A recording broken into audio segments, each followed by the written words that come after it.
Bonsoir à tous, merci de nous rejoindre pour ce nouveau rendez-vous de Tête de l'Art, le premier rendez-vous de Tête de l'Art de 2012. J'en profite d'ailleurs pour vous adresser mes meilleurs vœux pour cette nouvelle année. Alors pour commencer cette saison, l'invité de ce soir est auteur pour enfants et pour adultes. Il nous vient tout droit de Nancy, la plume est aiguisée, l'avenir est prometteur. Je vous propose de découvrir notre première Tête de l'Art de 2012, Emmanuel Parmentier.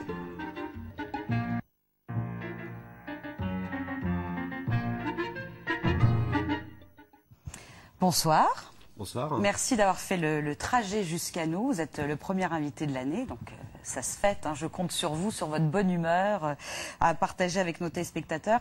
Alors vous savez, comme il se doit dans cette émission, on commence toujours par essayer de comprendre le pourquoi du comment. Donc vous êtes auteur jeunesse, on va dire, mais vous écrivez aussi pour les adolescents. Il y a eu également un ouvrage pour les adultes.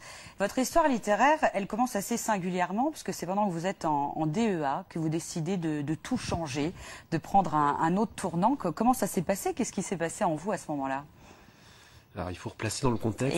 Et oui, donc il y a une bonne dizaine d'années déjà. Et oui, je suis plus si jeune. Faut pas compter, on se fait du mal.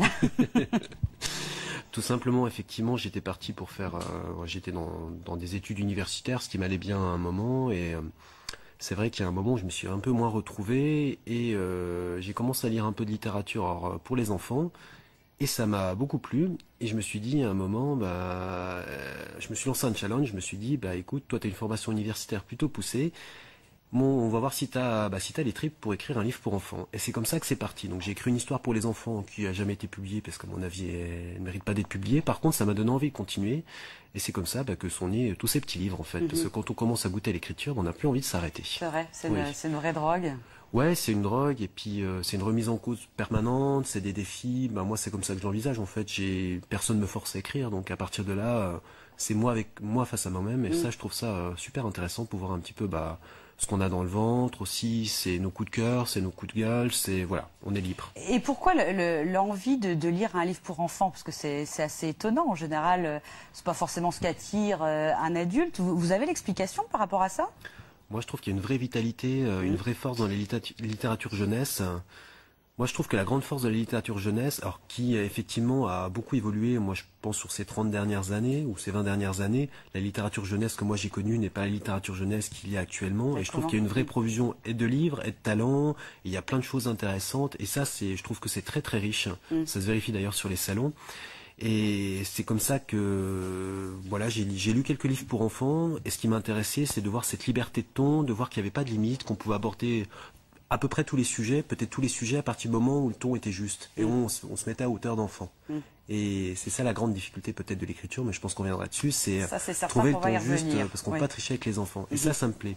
Alors que, puis c'est peut-être aussi une question de personnalité, je pense que je suis peut-être c'est sûr, je suis toujours un petit peu ado et un grand enfant, et ce côté un peu attardé me convient très très bien. Et c'est vrai que j'ai plus facile à parler littérature avec les enfants, je me retrouve dans leur univers, alors qu'avec les adultes, peut-être un peu moins, mais peut-être parce que je suis dedans aussi dans le quotidien. Donc voilà. C'est un échappatoire, on va dire. Alors, je reviens sur votre histoire. Donc, en 2003, vous avez donc essayé de publier, vous l'avez dit, mais ça n'a fonctionné que 5 ans plus tard. En 2008, avec un premier livre intitulé Solitude, au pluriel, aux éditions Les Nouveaux Auteurs. C'était 9 nouvelles sur le thème de l'isolement, des portraits croisés, pour résumer. Comment ça se passe, le démarchage, justement, auprès des maisons d'édition? Ouais, alors ce qui est intéressant, comme vous l'avez relevé, c'est effectivement ce décalage entre 2003-2008. Il y a quoi entre-temps? Il y a des lettres de refus, beaucoup de lettres de refus. Alors ce qui ne veut pas dire que j'ai pas continué à écrire. J'ai beaucoup écrit pendant cette période, mais je me suis armé de beaucoup de patience. Et c'est vrai que moi je voulais publier dans des conditions professionnelles entre guillemets, c'est-à-dire pas me publier moi-même. Et ça prend du temps, et ça suppose aussi beaucoup d'humilité, savoir accepter aussi le peu d'avis qu'on a des maisons d'édition, parce que la plupart des avis ne sont pas motivés. Et quand on en a, c'est juste non, il n'y a pas de retour, il n'y a pas forcément d'explication, on ne sait pas si ça vient, si on tient la route ou pas en fait. Oh non, c'est ça. Le gros problème, c'est que c'est difficile à jauger, quoi. Et par contre, c'est là aussi, il faut être bien entouré, faire confiance, avoir confiance en soi, et surtout avoir des personnes de confiance qui sont là, qui ont un vrai jugement et qui permettent de tenir un peu le cap, parce que tout seul c'est un peu dur, quoi. Donc moi j'étais bien entouré, et donc c'est ce qui m'a permis de continuer, quoi.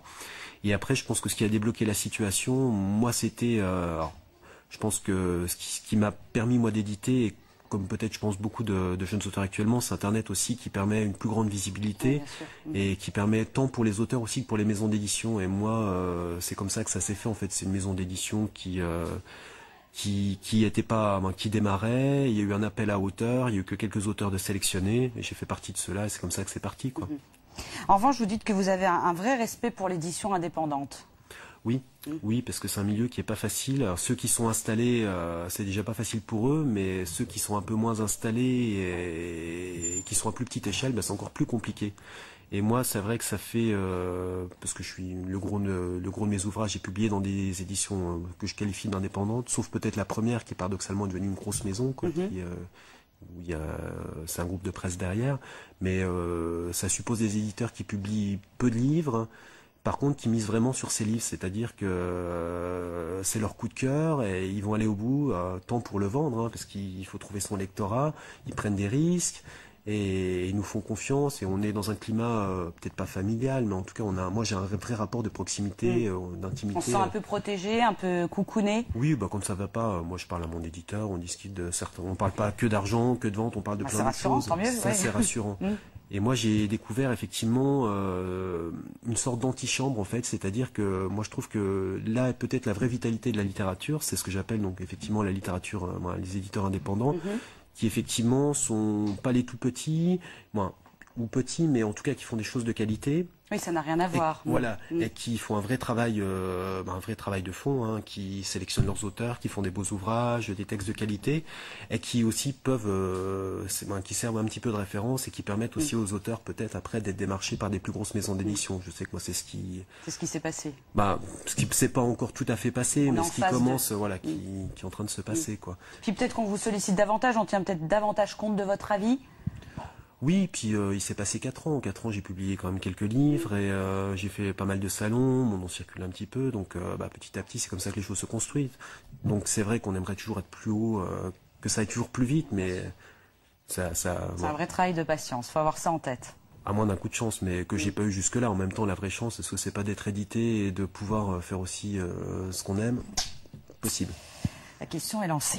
Donc après Solitude, suivront Mon copain Antoine, C'est quoi un bon livre, Mon frère, Mon doudou si doux, et puis le petit dernier, L'arbre qui ne tenait pas ses promesses, sans parler bien sûr de théâtre, on y reviendra. Vous dites aimer les histoires qui commencent mal et les fins un peu nuancées. Ouais, moi j'adore ça. Moi j'ai une formation, puis surtout un vrai rapport d'affinité avec le cinéma. Et moi j'aime bien être. Je suis un vrai téléspectateur lambda ou spectateur lambda. J'aime bien avoir ma larme quand il faut, mon quota d'émotion, le cœur qui fait boum boum. Ça j'adore. Moi je suis un bon public. Et j'aime bien ça aussi dans les livres. Alors, comme je dis, par exemple, j'écris un gros roman qui est déjà un peu dense, qui s'appelle Mon frère, où ça commence super mal, et comme je dis, j'ai sabré le bouquin, les 2 premières pages ou les 3 premières pages, il y a un événement tragique qui se passe, et maintenant, j'ai 250 pages pour remonter la pente. C'est un vrai challenge. Et je trouve que moi, ça me plaît, quoi. Ça me plaît. J'aime bien les histoires qui commencent mal ou qui commencent pas terribles. Et où effectivement on explore aussi un petit peu les relations humaines, on va au fond des choses. Vous poussez le lecteur à la réflexion. Oui, voilà. Et puis par contre, j'aime pas que ce soit totalement noir. Ça, c'est des choses que moi en tant que lecteur, j'aime pas. Donc effectivement, quand on commence mal, après il faut apporter un peu de couleur derrière. Et là, ça devient intéressant. Bon, après, tous mes livres ne commencent pas mal non plus. Il y a des livres qui commencent de manière un peu décalée, drôle, mais c'est vrai que j'aime bien mon dernier d'ailleurs commence mal aussi. Donc, oui, c'est vrai.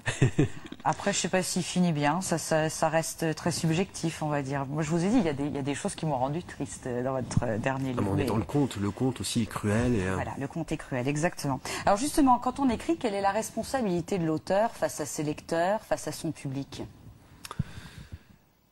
On peut pas dire tout et n'importe quoi. En même temps, on peut aborder tous les sujets. Alors après, il faut trouver le juste milieu. D'autant plus quand on écrit pour les enfants.